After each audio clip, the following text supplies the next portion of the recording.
waa ñu ngi leen di nuyu di leen fay di nuyu ñi xam ne ñëpp ñooy seetaan donc télé bi li nga laaj mooy naka maire bi naka la maire bi doxe maire bi alhamdulilah ñu ngi ci jàmm mu ngi dox ko bépp maire ni muy doxe actuellement nii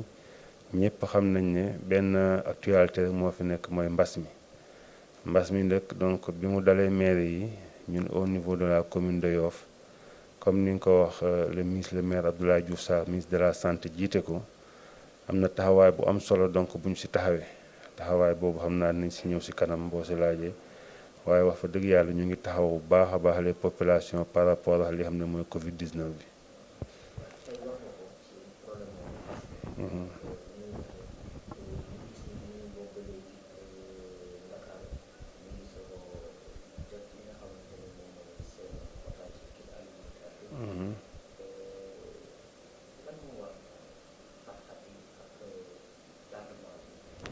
waaw au niveau de Yoff comme ni nga ko waxee mën nañu wax ni démb sax la état commencé joxe kit alimentaire yi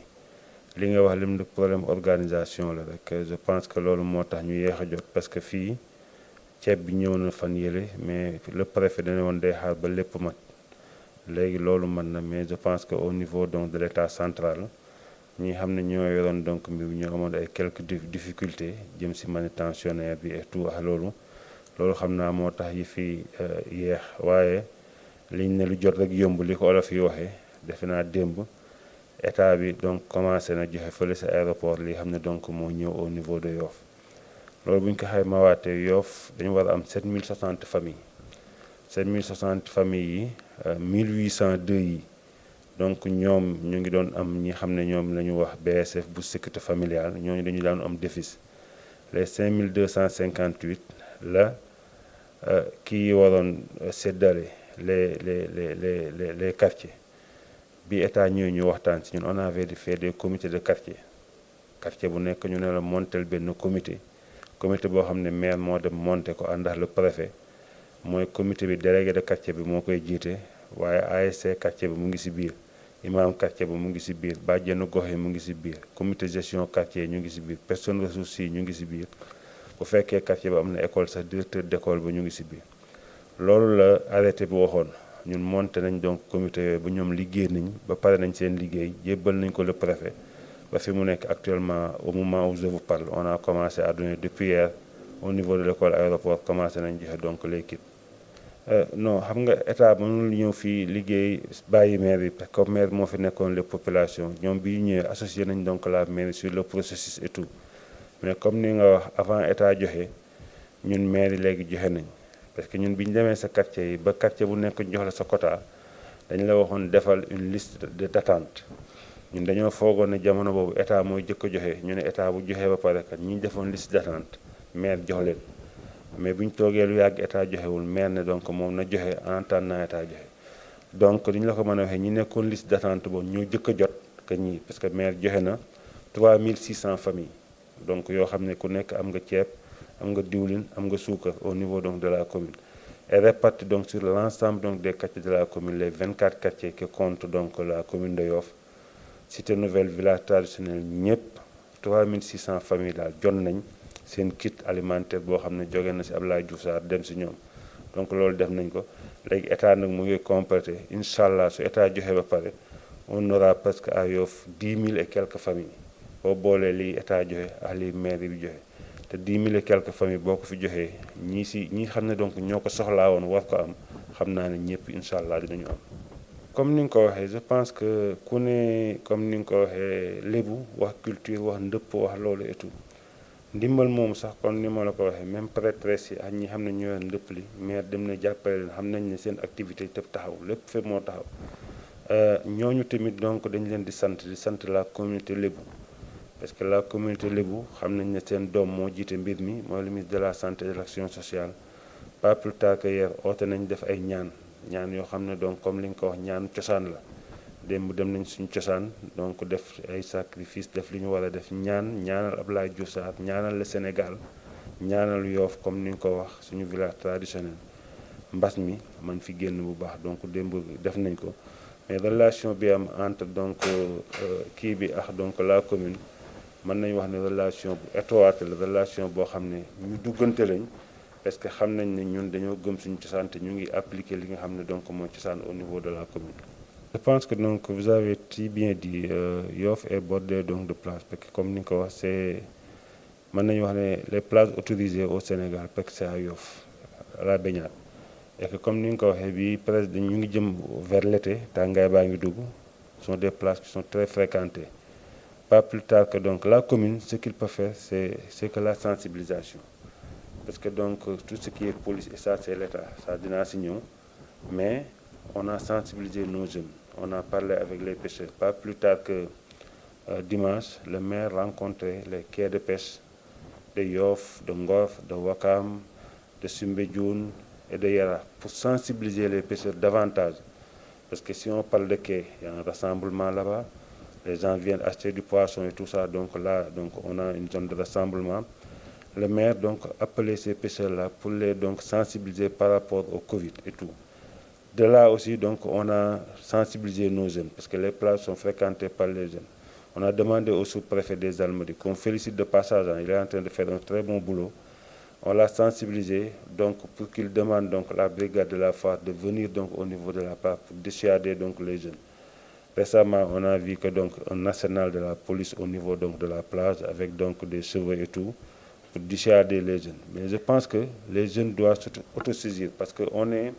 dans une période, comme vous l'avez dit, la maladie est parmi nous. Il faut qu'on lutte ensemble pour donc éradiquer cette maladie. Mais n'empêche la mairie en train donc de faire avec les comités Covid qu'on a monté au niveau des quartiers, avec les pêcheurs, de les sensibiliser pour que les jeunes donc diminuent la fréquentation au niveau de la plage. Mais tout ça, c'est la gendarmerie qui peut nous aider par rapport à ça.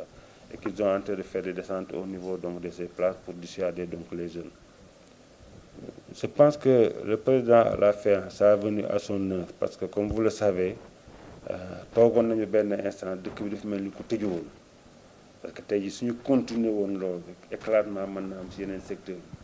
parce que au niveau de beaucoup de secteurs lii xam ne tey dafa taxawoon mooy mbas mi daf ko tëjoon bu baax mais tey président bi mu demee xam ne économie dëkk bi tamit mu ngi commencé suuf si lu bari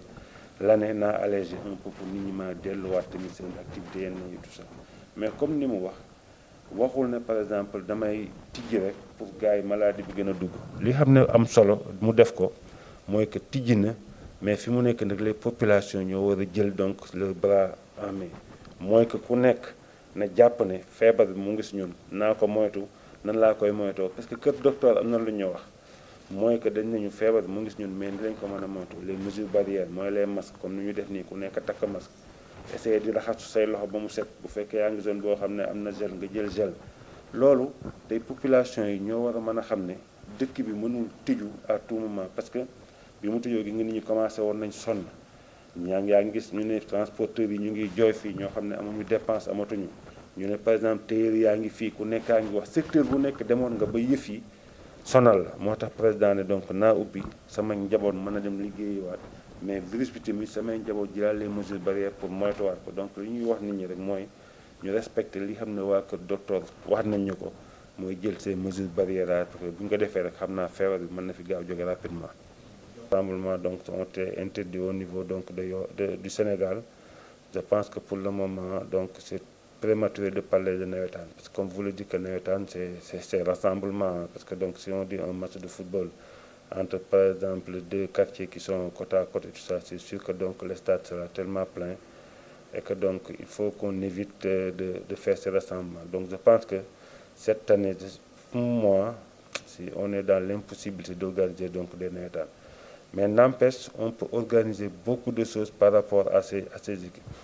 on peut dire que on fait pas de nawetaan mais on peut faire de nawetaan pour lutter contre le Covid comment faire aller au niveau des ASC sensibiliser ces ASC là que les ASC descendent au niveau de les quartiers pour faire la sensibilisation je pense que si le mouvement nawetaan rentre dans la danse Inch'Allah donc on va trouver tout de suite donc une solution par rapport à ce Covid parce que donc l'ensemble des quartiers du Sénégal donc aiment les nawetaan mais si on dit cette année on fait pas de football mais on fait donc nawetaan sensibilisation on peut donc gagner donc cette pandémie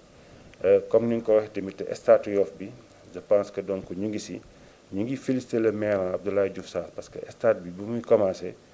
tribune rek la ñu waxoon ñu dem a dem bañ ne léegi un an un projet dañuy def gazon naturel ñu commencé les travaux dem ba si biir les techniciens nous ont dit que gazon naturel premièrement entretien bi dafa metti et que 2 matchs rek la mën a am par jour maximum. On a dit que ak nawetaan ni muy demee et tout terrain Yoff bi bu paree mën na polariser tout ce qui est Grand Yoff tout ce qui est Parcelles tout ce qui est par exemple Yoff tout ce qui est Ngor et tout ça Wakam donc stade la boo xam ne ñaari match par jour arrangé ko les techniciens ñu xoolaat donc le projet def ko en gazon synthétique les gazons synthétiques la boo demee léegi stade bu gros œuvre bi jeex na démb dem nañu fa visite l'entrepreneur a commencé les terrassements pour préparer donc gazon synthétique bi gazon synthétique bi il nous a dit que juillet lay ñëw donc bu ñëwee ñu commencé léegi ci 2020 bi incha allah donc le stade de Yoff sera livré aux populations et que loolu bu ñëwee dina am deux apports apport bu njëkk bi dinañu aider sur le mouvement nawetaan comme ni nga ko waxee ñu mën ci football dina aider tamit l'équipe phare de Yoff qui est la Renaissance bi nga xam ne tey buy recevoir day dem fële ba Guédiawaye di fa recevoir wala Pikine bu boobaa tamit Yoff dina am stade am ba nga xam ne tey jii dina mën a defal lu bëree bëri le sport au niveau donc de la commune de Yoff